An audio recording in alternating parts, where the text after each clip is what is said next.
Fala pessoal, tudo bem?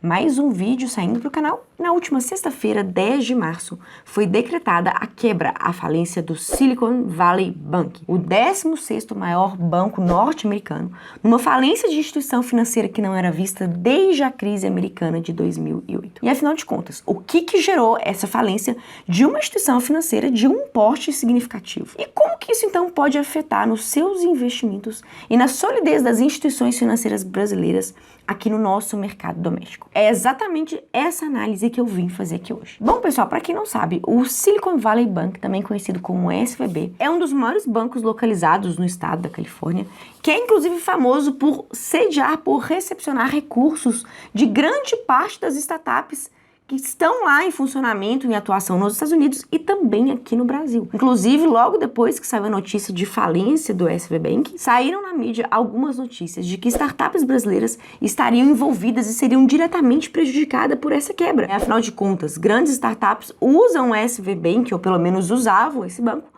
como conta para depósito, para sediar o capital que aí era aplicado nessas instituições. E aí, como a quebra de uma instituição como essa, de um banco, de um porte tão significativo, essas startups simplesmente ficariam aí à deriva, a ver navios absolutamente sem caixa algum para continuar tocando as suas atividades. E aí, logo depois que essa notícia saiu no mercado, o Nubank veio a público, veio se manifestar e expressamente informar que ele não tem nenhum tipo de alocação no SVB Bank, justamente para repelir os receios que alguns investidores estavam começando a ter de que Nubank seria duramente afetado e começaria a enfrentar uma crise de crédito em virtude da falência do SVB Bank. Mas afinal de contas, o que fez um banco de um tamanho aí nem um pouco desprezível, a 16ª maior instituição norte-americana, a vir a falir? E um dos motivos apontados pelos especialistas, pessoal, é um tema que, se você me acompanha aqui no canal há algum tempo, você já conhece, que é o quê? A marcação a mercado. Já falei sobre marcação a mercado em vários vídeos aqui no canal,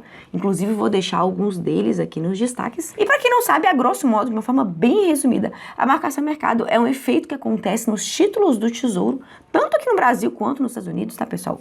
A dinâmica de funcionamento dos títulos do Tesouro Direto, ela é a mesma em praticamente todos os países do mundo. E quando você compra um título de dívida de um governo, um título do Tesouro, com uma taxa de juros menor, e depois que você compra esse título, as taxas de juros para aqueles títulos do mercado começam a subir, automaticamente aquele dinheiro que você aportou naquele seu título, em resgates antes do vencimento desse título de dívida, você sofre uma desvalorização desse dinheiro aplicado, que é exatamente o que a gente chama de marcação a mercado, e foi exatamente isso aí que interferiu, que gerou essa crise de solidez no SVB Bank, que veio culminar com a sua falência. Nos últimos 2 e 3 anos, o SVB Bank, ele se posicionou comprando grandes quantidades de títulos de renda fixa com vencimentos longos, justamente quando a taxa de juros norte-americana ela estava bem baixinha, Isso foi na época da pandemia, quando a taxa de juros norte-americana estava próxima a zero e quando os juros futuros também estavam bem baixos. E de lá para cá, o que aconteceu? A gente teve uma crise inflacionária que foi vista aqui no Brasil, também nos Estados Unidos, e isso obrigou governos do mundo inteiro a aumentar suas taxas de juros, tanto que aqui no Brasil as taxas de juros saíram de 2% para 13,75%, lá nos Estados Unidos saíram de algo próximo a zero para quase 5%, e a curva de juros futuros ela foi toda reprecificada, e hoje a gente convive com uma realidade, ainda que para o longo prazo, de juros bem mais altos do que a gente tinha 2 anos atrás. E empresas, bancos, instituições que compraram títulos do Tesouro Direto que sofrem marcação a mercado há 2 anos atrás, viram simplesmente os seus investimentos depreciarem de uma forma muito elevada, justamente por causa desse efeito da marcação a mercado, que foi exatamente o que aconteceu então com o SVB Bank. De acordo com essa notícia aqui, que vocês podem dar uma olhadinha junto comigo, o SVB Bank, assim como outras instituições financeiras, mantinha depósitos dos seus clientes em títulos públicos de renda fixa.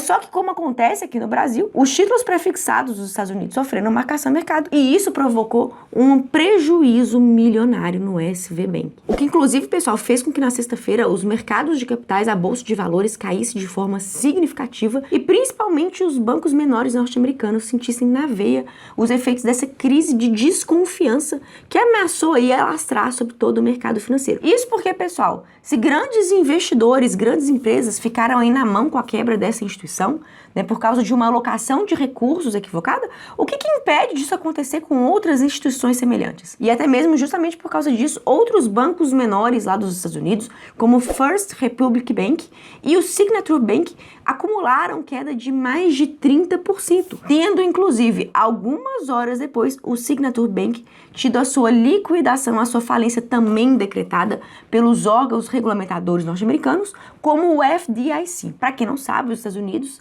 tem um órgão que se chama FDIC, que é o Federal Deposit Insurance Corporation, que é muito parecido com o nosso FGC aqui. Só que o nosso FGC, já falei sobre ele aqui algumas vezes aqui no canal, que é o nosso Fundo Garantidor de Créditos, ele é uma instituição privada, ao contrário dos Estados Unidos, em que o FDIC, ele é uma instituição pertencente ao governo. E o FDIC lá nos Estados Unidos, ele honra os depósitos e os investimentos que investidores têm em instituições que venham a falir em até 250 mil dólares. E aí, na sexta-feira mesmo, o FDIC ele já teve que começar a se movimentar, né, a dar condições de liquidez para o mercado para que uma crise não fosse se alastrando para bancos menores, como é o caso aí desses bancos que eu falei aqui com vocês. E, inclusive, uma última notícia que eu acabei de receber aqui agora foi que, inclusive, o FDIC disse que vai honrar com os depósitos, com os recursos que estavam aí aplicados no Silicon Valley Bank, inclusive para aqueles investidores que tinham mais de 250 mil dólares investidos nessa instituição. Isso porque, como eu disse para vocês, grandes startups norte-americanas e também brasileiras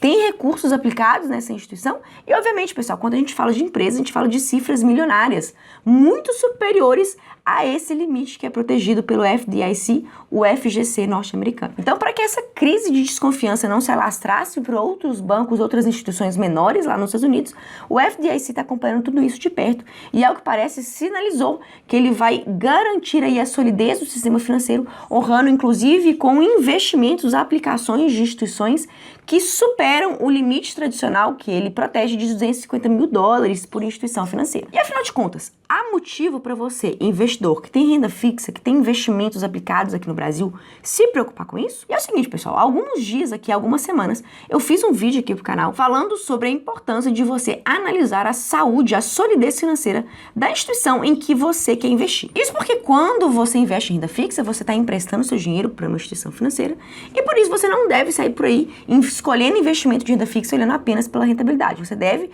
de acordo com o passo a passo que eu ensinei nesse vídeo que eu vou deixar aqui nos destaques, analisar se aquela instituição financeira é uma instituição sólida, segura e se ela tem um risco de quebra alto ou baixo. Obviamente, investir em instituições seguras que tenham baixo risco de quebra. E se você, já seguindo o passo a passo desse vídeo, se preocupa com a saúde financeira da instituição em que você investe, você não investe em banco que tem um risco exacerbado de quebrar, você pode ficar tranquilo, porque o nosso sistema financeiro, ele é extremamente seguro, ainda mais se você faz esse passo a passo, faz essa análise de crédito da instituição em que você vai investir. Há chances baixas, realmente baixas, de que essa crise de crédito norte-americana venha a se alastrar para o nosso sistema financeiro. E até porque, se uma instituição financeira brasileira já estava aí andando na corda bamba, né, ela continua tendo riscos seríssimos de quebrar, não é porque o SV Bank quebrou que isso vai aumentar, vai piorar, agravar a situação dessa instituição. E se de outro modo você já tinha investimentos em instituições sólidas, seguras e confiáveis, que têm bons índices de imobilização em brasileira, essas instituições continuam apresentando uma robustez, né, que inclusive é capaz de segurar aí algum tipo de crise, algum tipo de onda de desconfiança. Então, se você já faz o seu dever de casa, é um investidor diligente, um investidor cuidadoso, para você, pouca coisa muda. Agora, se você já investia em instituições financeiras aí que tinha uma situação aí um pouco duvidosa, é bom aí você continuar rezando para o FGC, porque a situação aí de algumas instituições financeiras não é nada segura. Inclusive, eu falei sobre essas instituições aqui que eu acho que são um perigo de você investir nesse outro vídeo que eu vou deixar aqui nos destaques. Mas é claro que uma crise de confiança como essa abala o sistema financeiro, não tem como fugir disso. Tanto que na sexta-feira a nossa Bolsa de Valores aqui no Brasil, ela fechou em queda de quase 2%, e o dólar subiu mais de 1,2%, né? Porque no momento de crise,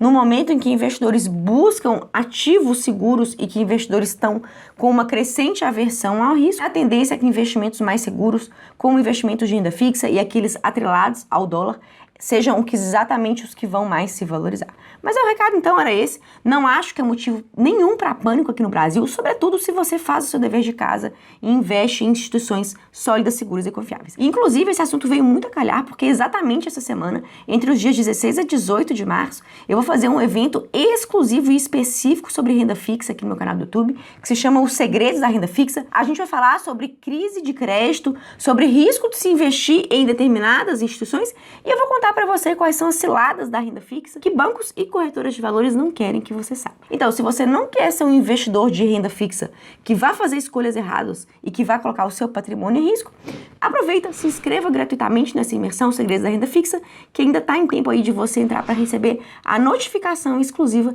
e os links para você assistir essas aulas que eu vou fazer agora nos dias 16, 17 e 18 de março. Espero que vocês tenham ficado aí mais tranquilos, né? O pessoal passou o final de semana afoito, muito preocupado com essa quebra do SV Bank e o risco de contágio em outras instituições financeiras. Felizmente, o FDIC já deu sinais aí de que ele vai segurar as pontas e manter a solidez do sistema, honrando, então, inclusive, depósitos que não estavam dentro da regra de até $250 mil para a proteção do FDIC.